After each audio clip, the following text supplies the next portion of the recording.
Bonjour à tous et bienvenue à Catch Club. Alors nous sommes à une semaine du plus grand show de l'année, donc on se retrouve pour les résultats de l'avant-dernier SmackDown avant WrestleMania.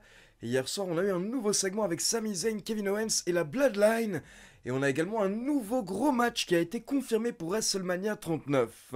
Donc c'est parti et directement la soirée démarre avec un très gros match car on a Cody Rhodes, l'un des main eventers, je le rappelle, de WrestleMania 39, qui affronte Ludwig Kaiser accompagné par Giovanni Vinci. Et rapidement au bout de quelques secondes pendant le match, on a Paul Heyman qui fait son entrée pour observer le combat, donc forcément il distrait un petit peu Cody Rhodes.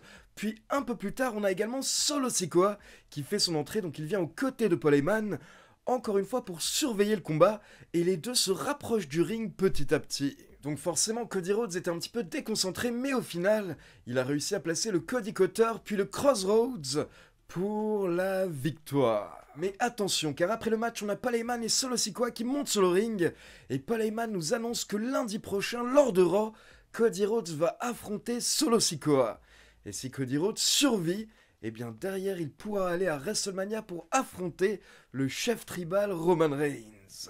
Et justement au passage, Paul Heyman nous précise également que vendredi prochain, Roman Reigns sera présent à SmackDown pour voir Cody Rhodes une dernière fois face à face, juste avant WrestleMania. Puis Paul Heyman passe le micro à Cody qui réfléchit, et il nous dit que logiquement il devrait refuser le match face à Solo Sikoa ce lundi, car c'est à moins d'une semaine du plus gros match de sa carrière.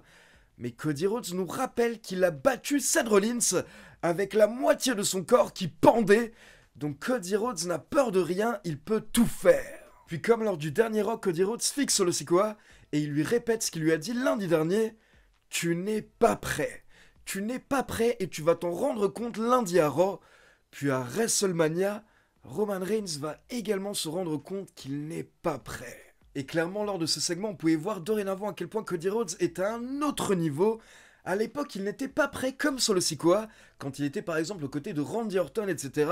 Mais le Cody Rhodes qu'on a à l'heure actuelle est une méga star, et potentiellement celui qui est le mieux placé pour prendre le titre à Roman Reigns. Ensuite, nous avons les commentateurs qui nous annoncent une news par rapport à WrestleMania. En effet, Michael Cole nous confirme que le premier match de la nuit 1 de WrestleMania, donc le match qui va lancer tout le week-end, est le match entre John Cena et Austin Theory. Donc c'est pour que John Cena lance correctement le week-end de WrestleMania. Puis derrière, nous avons The Queen, la championne de SmackDown, Charlotte Flair, qui fait son entrée. Et en gros, Charlotte nous a fait une petite promo d'environ 5 minutes pour nous hyper encore une fois son match face à Rhea Ripley. Et Charlotte a fait la liste de tout ce qu'on lui reproche depuis qu'elle a débuté dans le roster principal, et elle a détruit justement tous ses reproches un par un. Et donc parmi tous ces reproches que les gens ont fait à Charlotte Flair, Charlotte a terminé avec le népotisme.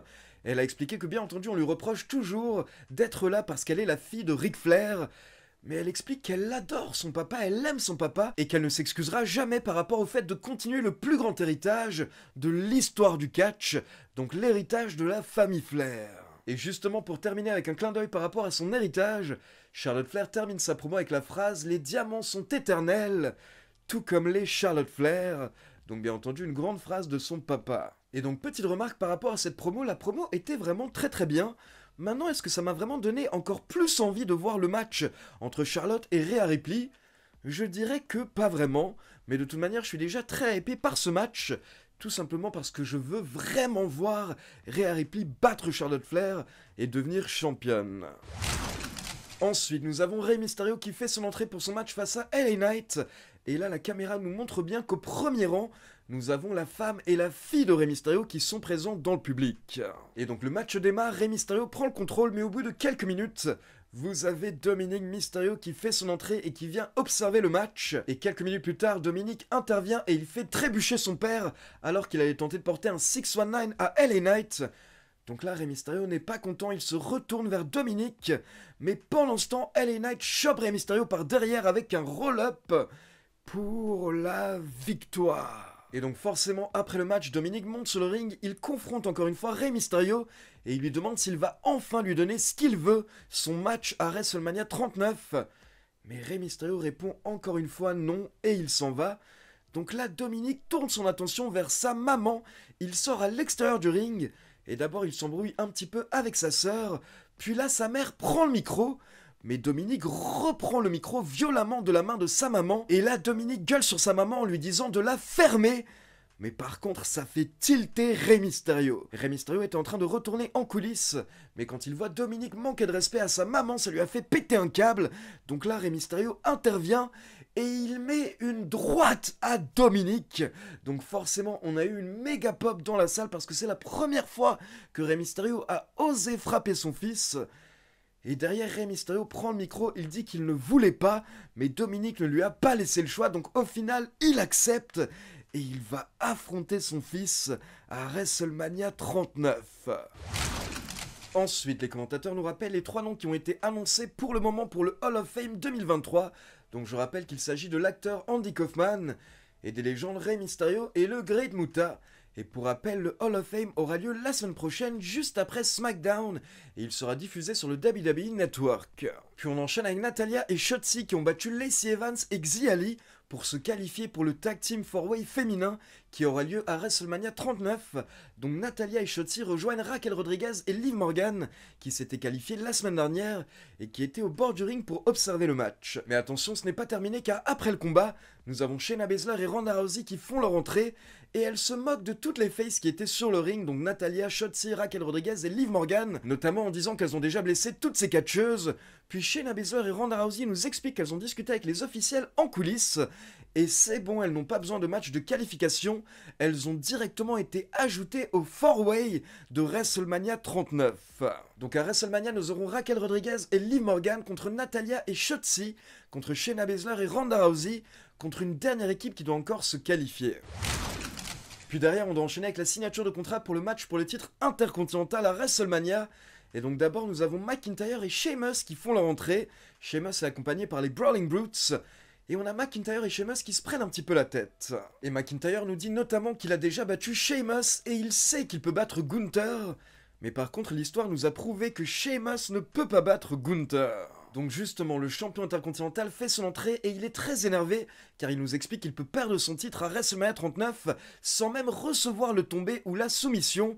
Mais au final, il signe le contrat et il demande à Adam Pearce s'il est content. Puis attention, Gunther veut se battre, donc là il dit qu'à WrestleMania, il est prêt à démonter n'importe qui, que ce soit McIntyre ou Sheamus, ou même Ridge Holland. Puis là il se tourne vers Butch et il demande à Butch qu'est-ce qu'il regarde. Et là on a Butch qui attaque Gunther. Et attention, Gunther n'apprécie pas du tout, donc il s'énerve, il va voir Adam Pearce et il exige un match face à Butch tout de suite. Et Adam Pearce a vraiment peur, donc il n'a pas le choix, il l'accepte. Donc le match entre Butch et Gunther démarre et au bout de quelques minutes, Gunther se retrouve à l'extérieur. Et là nous avons Sheamus et McIntyre qui viennent le confronter. Mais là, Butch saute dans le tas et par erreur, il frappe McIntyre, ce qui déclenche une petite bagarre générale à l'extérieur entre McIntyre et les Brawling Brutes.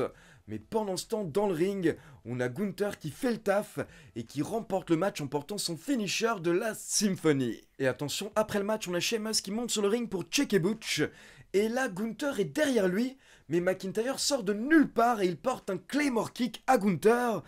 Mais les commentateurs se demandent si à la base le Claymore Kick était pour Gunther ou pour Sheamus, on n'est pas totalement sûr. Ensuite, les commentateurs nous précisent que donc la semaine prochaine on aura un SmackDown spécial WrestleMania. Et justement lors de cet épisode de SmackDown, on aura la bataille royale André le Géant. Et comme vous pouvez le voir sur le graphique, on a toutes les superstars qui vont participer à ce match. Et ce qui nous fait un petit peu peur, c'est que Bobby Lashley et dans la bataille royale André le Géant. Donc est-ce que ça veut dire qu'au final Bobby Lashley ne sera pas à WrestleMania? À l'heure actuelle je ne peux pas le confirmer, mais on en parlera demain au niveau des news, car apparemment d'après certains médias américains, à la base, il y avait un plan de secours pour Bobby Lashley, mais quand on le voit annoncé pour la bataille royale André le Géant, forcément, certains fans commencent à douter par rapport à sa présence à WrestleMania. Et donc on enchaîne avec le dernier segment et nous avons Kevin Owens qui fait son entrée pour nous présenter le Kevin Owens Show. Et son invité est Sami Zayn, donc bien entendu Sami Zayn fait son entrée sous une énorme pop. Les deux amis se retrouvent dans le ring, ils sont heureux, ils sont de bonne humeur. Et ils nous disent que c'est incroyable de savoir que dans une semaine, ils vont faire équipe pour potentiellement devenir justement les champions par équipe à WrestleMania, sachant où ils ont commencé tout en bas de l'échelle, ensemble il y a 20 ans au Canada. Et donc Sami Zayn nous dit que WrestleMania est vraiment différent pour lui cette année et Kevin Owens dit que c'est intéressant car justement au passage il a quelque chose pour Sami Zayn, il a un cadeau et il demande si Sami Zayn se rappelle il y a quelques mois quand il avait vu Sami Zayn avec son nouveau t-shirt de la Bloodline. Kevin Owens avait dit à Sami Zayn qu'il lui faut un nouveau t-shirt. Et donc là justement on a Kevin Owens qui sort un nouveau t-shirt et c'est le t-shirt annuel qu'il fait pour WrestleMania, le t-shirt KO-Mania. Donc Kevin Owens nous montre le logo KO-Mania, sauf qu'il nous explique que ça c'est le dos du t-shirt et il lance le t-shirt à Sami pour qu'il regarde ce qu'il y a devant.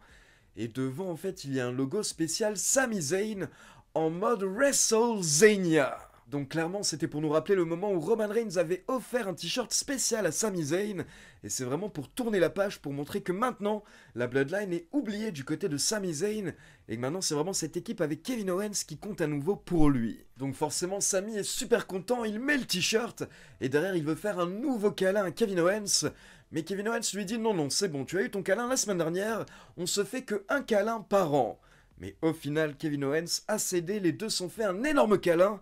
Et à ce moment-là, ils se sont fait attaquer par Jimmy et Jey Uso, qui ont d'abord jeté Kevin Owens à l'extérieur du ring, puis là ils ont porté leur finisher, le 1D, à Sami Zayn, puis Kevin Owens est revenu dans le ring avec une chaise pour faire fuir les Usos, mais les Usos avaient fait le taf, ils étaient contents, ils avaient le sourire, et ils ont envoyé un message à Sami Zayn et Kevin Owens juste avant WrestleMania, pendant que les commentateurs étaient en train de dire que clairement, la Bloodline n'est pas encore morte. Donc est-ce que les Usos vont réussir à maintenir la Bloodline en vie? Ou est-ce que Kevin Owens et Sami Zayn vont réussir à réaliser leur rêve de devenir champions par équipe ensemble? Réponse dans une semaine à WrestleMania.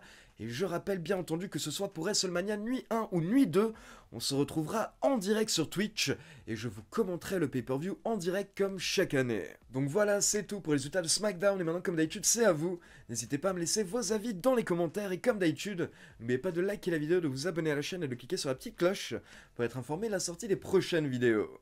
Ciao tout le monde!